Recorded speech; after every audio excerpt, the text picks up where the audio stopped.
Welcome back to Super Dungeon Explorers. In the last episode we talked about the hero's turn in arcade mode, and now we'll talk about the console's turn. So, when it's the console's turn, aka the monster's turn, the monsters are automated. They're not controlled by the players, they're controlled by cards. So the way that we determine how they move is through this fandy dandy purple deck. But first we have to determine which monsters are disturbed. And the disturbed monsters are the ones that will activate. It wouldn't be fair if every single monster on the map was activated and started moving towards the heroes. It doesn't really make sense. It doesn't really work like that, because let's say those monsters all the way on tile 3 are too far away to even know that there's any action going on. Right now they're having a picnic. So first we'll determine the active tile. The active tile is the tile where the heroes are on. In this case, this is the active tile. And then we determine disturbed tiles. Disturbed tiles are the ones that are adjacent or ones that are sharing an entryway with the active tile, which would be this one because it shares this entryway. So this is the active tile and here's the disturbed tile. So that means both these tiles monsters will move during this console turn. So we'll simply draw the top card of the console deck and perform the actions in order. So there's an order to how the monsters activate during the console turn. First, creeps will activate. Creeps is a class of monster. It'll be on the card to denote what it is. First, creeps will move, then bosses, then mini bosses, then elites, and then minions. So there are no creeps on the field, there are no bosses on the field, there are no mini bosses on the field, so we'll move on to the elites. And we'll get to pick which elite we want to activate first. In this example, the Will-O-Wisps, the Grobbit Executioner over here on the side, and these two Frog Knights are elite monsters, as denoted by their cards. So we'll pick one. We're going to pick the Will-O-Wisp. So we'll refer to the card, and we'll take a look at this. There are two banners here. One is their solo attribute, and the other is their group attribute, or their gang attribute, because this game supports gangs. Go figure.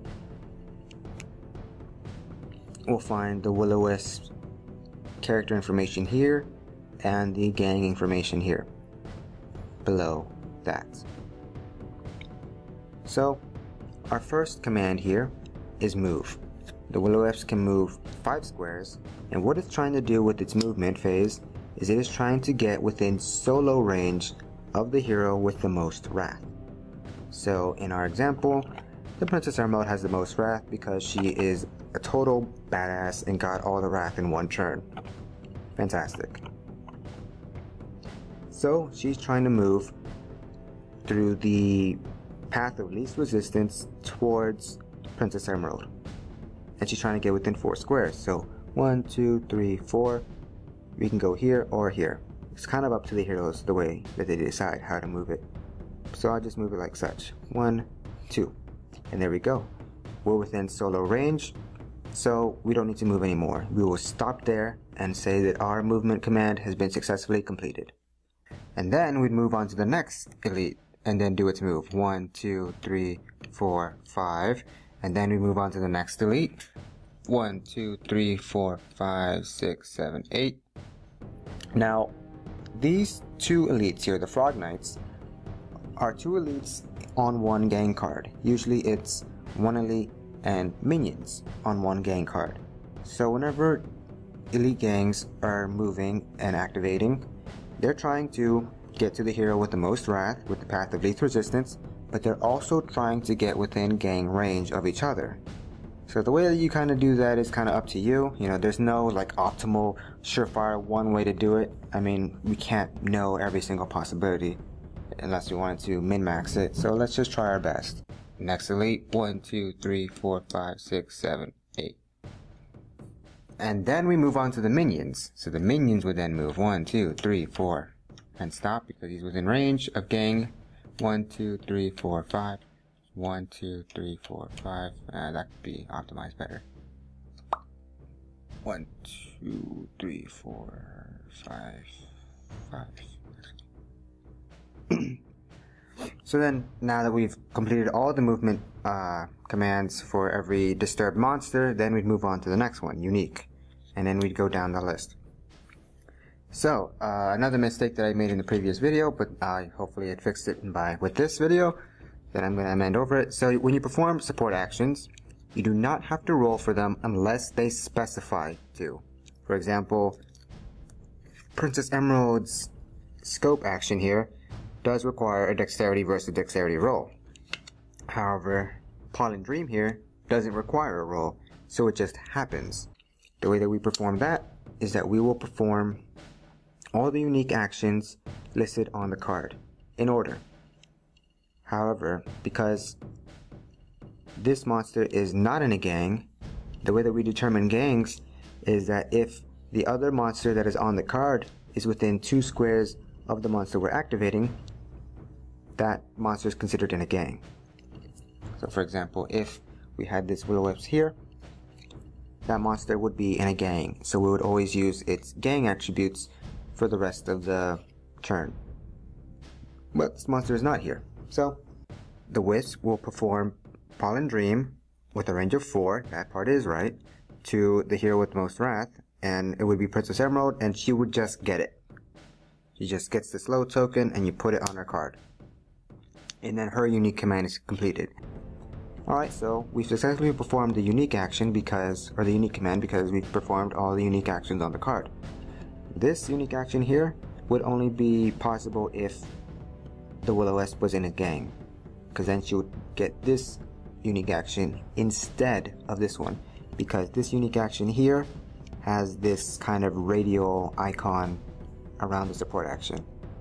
What that means is we would use this if we were in a gang instead of this, because these are the same unique action, except this one's the upgraded version.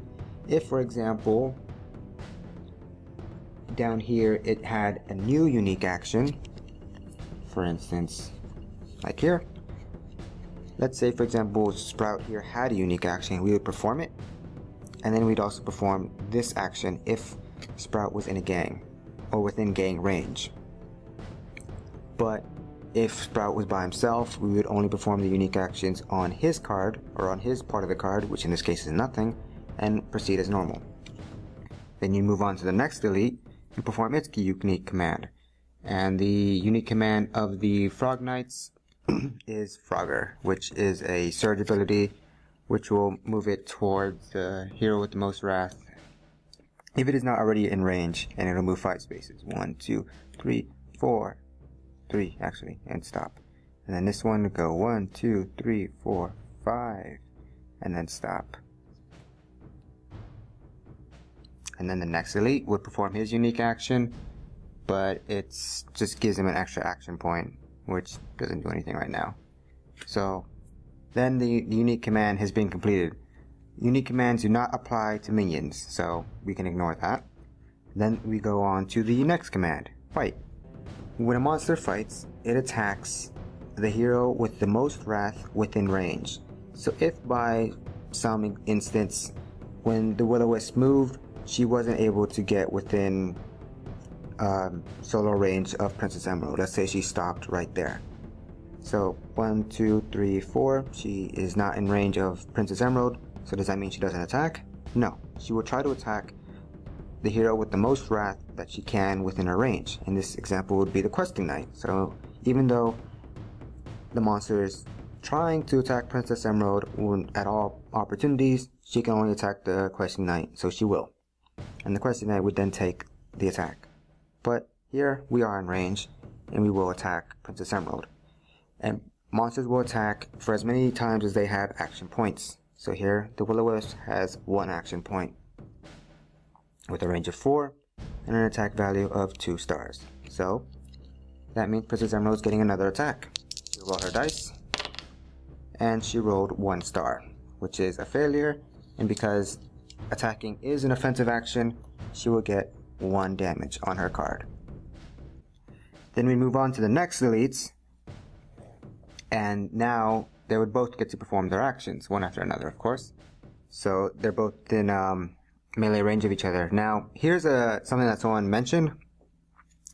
Frog Knight here, on the card it says Bonded Chimera Minion on the bottom one. That's a typo. It's been eroded.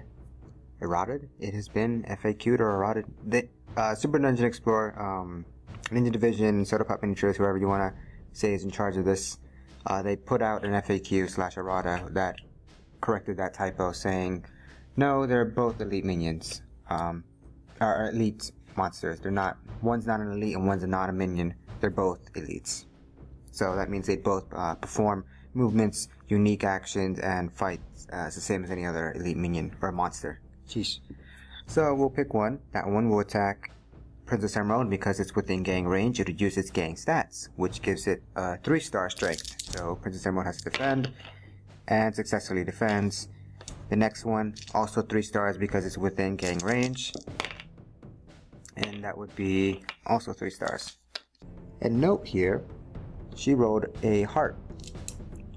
Hearts, potions, and hardened potion icons only come into play when rolling for offensive actions. Not supportive, not defensive. Only offensive actions. That's something I forgot to mention during the hero turn. So I'm mentioning it now, because you're watching all the parts, right? Yeah, you are. So Princess Emerald has successfully defended against this Frog Knight. And again, the way that we determined whether or not we were in gang range was this Frog Knight is within 2 squares of another Frog Knight because they're both on the gang card. And then there you go. That's gang range with a gang ally. If, for example, we had this Groblet Executioner there, it wouldn't count because they're not on the same gang card. Alright, so the last thing I'll make a note of is the spawn command. So during the Consul turn, we'll only draw 1 card and resolve all of its effects to all the disturbed monsters, right? That's what we just did. You don't draw more than 1 card during the turn. But if I had drawn Respawn, for example, the way that we resolve this is that first we would determine which spawn gets activated by this command. Only 1 gets activated by this, not both. There are some cards that say both or all get activated, but this one is only 1. So the way we determine which spawn gets activated by this is the one that is closest to the hero with the most wrath. In this example, it would be this Old Growth Hollow. So first we determine if we're even allowed to spawn. If there are monsters in the spawning pool from this spawn, we would be allowed to spawn them right now. If for whatever reason that spawn command is not possible, either because all the monsters that are associated with that card are already on the field, or there are no spawn points that are considered active or disturbed that are close to the hero, you then ignore that spawn card and draw another. And resolve its effects until you can draw a command card that you can successfully execute. So we had killed 3 monsters in the previous turn, so these monsters were in the spawning pool, and technically this King Sprout was also in the spawning pool because it wasn't placed during setup. So what we will do is that we will place them in the same manner that we placed them during setup, within 2 of the spawn and not adjacent to another monster. So just like such. And there you go. Once we finish spawning, we'll put 1 damage onto the spawn, so you can either place it next to the model or onto the card, and that would be a successful spawn command. But wait a minute, I had mentioned King Sprout here. What happens to him? Okay, so during the spawn command, that is when shapeshift monsters spawn. But again, you would first have to, it would have to be the spawn that the shapeshift monster is connected to. So in this case, King Sprout is connected to the Old Growth Hollow, so that is when we would be allowed to spawn it, even though the little Sprout is all the way over there. Now here's something I'm not so sure on. Yes, this King Sprout was in the spawning pool. Yes, it is connected to the Old Growth Hollow. When spawning points spawn, they try to spawn all their monsters associated with them. For example, let's say this wasn't here, and let's say, for example, this wasn't here. So technically, and these were dead. technically that spawn is closest, and let's just say, for example, of course, I was here, right? So that way, that spawn is disturbed, and it is closest to the hero with the most wrath. So it would spawn all of its monsters. So we would take these three, because they are still associated with that spawn. All the cards are associated with that spawn. It's only during setup that we split the cards. So this would try to spawn those monsters, so we'd place them, yada yada, whatever, and then this would get spawned by replacing the shapeshift model with the appropriate base shapeshifter, like that. So that would make sense, right? So that's where I'm a little confused with this example, where we will spawn monsters here, and because the King Sprout was in the spawning pool, does that mean that we would also replace the little sprout there? As such, it doesn't make sense that that would happen, but technically that's how it's worded, where the spawn point would spawn all, well, no, I guess it doesn't make sense, right? The spawn point tried to spawn all monsters, and it technically couldn't spawn that because it's not on the disturbed tile. I'm not so sure. I might have to just house rule it that doesn't make sense and that wouldn't happen, because it doesn't make sense. But if that's what the wording is, then that's what it is. I'm posing that as a question out there to the community right now, but I think because it doesn't make sense, I don't think that you would spawn King Sprout here. Only if the Sprout base shapeshifter was disturbed, only then would you replace him. So also, when we do the spawn command, if this Will-O-Wisp here, who was already on the field, had a damage on it, it would be healed of all of its damage. And again, once we finish the spawn command, we'll place 1 damage onto the spawn card as such. And it's possible for the spawning point to suffer its maximum damage during the spawn command. So once it dies during the power up phase, once it dies, it will drop the princess coin, and during the power up phase, a mini boss will spawn. So it's kind of dangerous if the spawning point kills itself, or it might be advantageous, who knows. And that's it for the Consul turn. Again, between the Consul turn and the hero turn will be the power up phase, where we determine if monsters die, we draw loot cards, and then if spawn points die, we would place mini bosses, and if mini bosses were destroyed, we would go up 1 or go down 1 value on the mighty monster table. And there you have it, the Consul turn.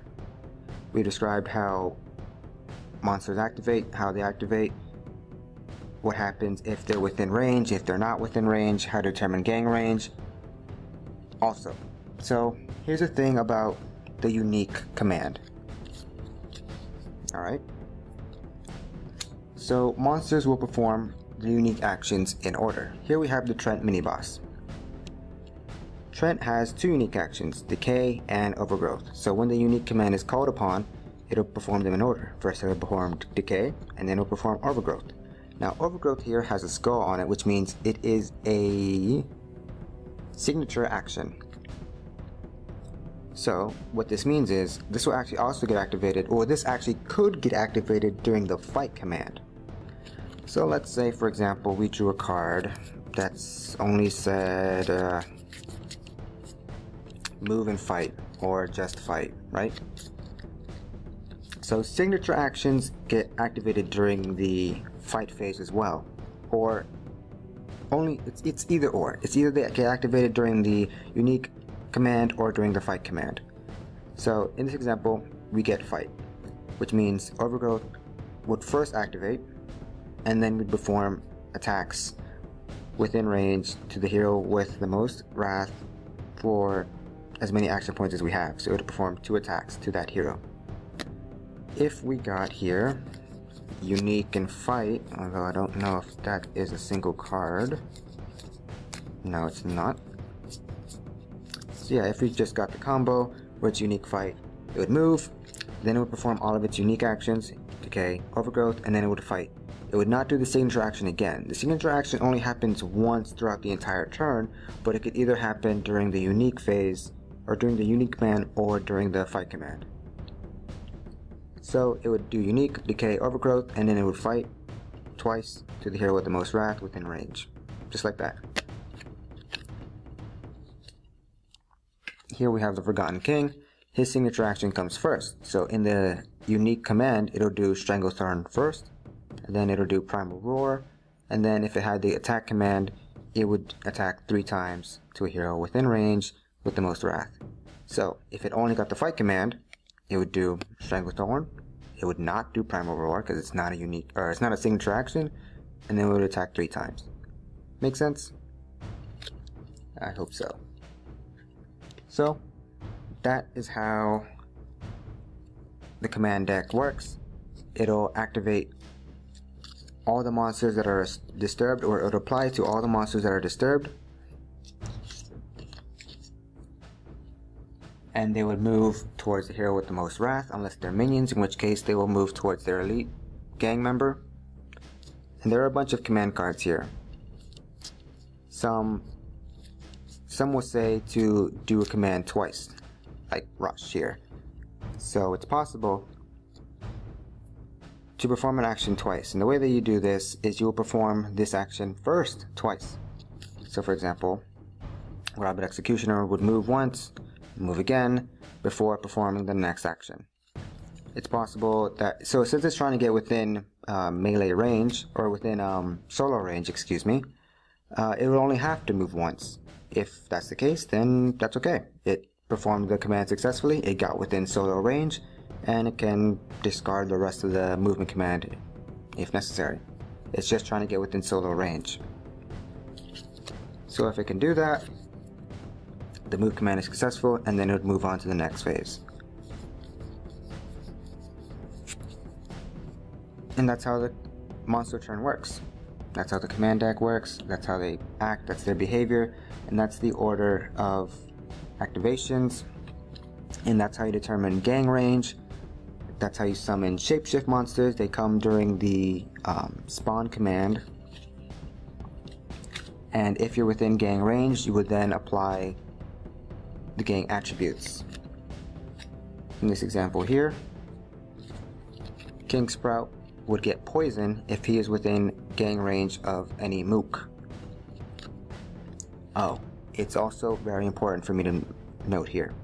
So, during the hero turn, when they attack an elite monster, like this Grobbered Executioner here, when you attack it, you would of course roll your attack value, which in this example, Question Knight has 2 red and 1 blue. You would attack it, compare it to its armor value of the Grobbered Executioner. In this case it's 2 stars. Let's say I'd gotten 3 stars. Alright, the attack was successful. So we would confer 1 damage to the Grobbered Executioner.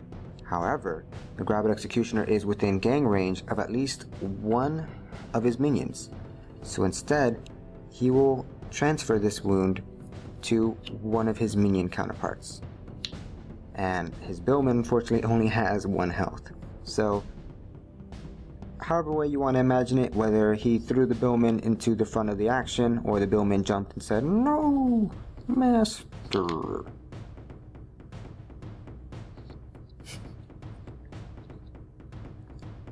However you want to imagine it. But he conferred the damage to the Billman instead, and the Billman will then be defeated. That's by way of the special rule Expendable, where elite monsters can confer the damage instead to a minion that is within gang range. So if that happens, Question Knight still has activations where he can still keep attacking the Grobbered Executioner. And now the Grobbered Executioner is not within gang range of any more minions. So if we were to attack and be successful, that damage would be conferred to the Grobbered Executioner. Until it finally got all 3 and would then die. When an elite monster of a gang is destroyed, the minions can no longer try to move towards them, right? So, what will happen then, during subsequent command phases, if they get the move command, what they will do is that they'll move actually towards the spawn that could summon their elite gang member. So they would try to move towards the spawn and then stop. Well, you would have to move like that and still get there. Now there's a question posed on the forums right now if this spawn is destroyed, where do they go, since no spawn on the field could summon their elite monster gang member? I propose that they stop moving. They are just completely wrought with fear and they feel alone, and so they stop moving entirely, and they're just gone mentally. They just can't handle it anymore. They just buckle down and start crying on the floor. That's my proposition, because really, where else would they go? Would they go towards monster, or would they go towards hero? No, because they can't attack heroes. Minions cannot apply, the attack command does not apply to minions, which is something I forgot to mention, so I'm mentioning it now. And minions also do not perform the unique action command. Those only apply to their elite mobs. So minions are kind of useless. They're not actually. They of course confer many buffs and benefits to their elite monster counterpart, but by themselves, minions don't really do much, except provide cannon fodder for the heroes and to use as human shields for their elite gang members. And there you have it. That is the Consul's turn. If you have any questions, please leave a comment and I will try to answer to the best of my ability within as soon as possible. And if there's anything else you would like to see, please let me know. Or if you have any feedback, don't hesitate to send me a message, because I'm trying to make the best content for you guys. Thanks for watching. In the next part, I'll talk about everything that happens afterwards, how to do turns afterwards, and I will talk about specific decks and go into detail more about other special circumstances like blue booties, pets, and so forth. Thanks for watching.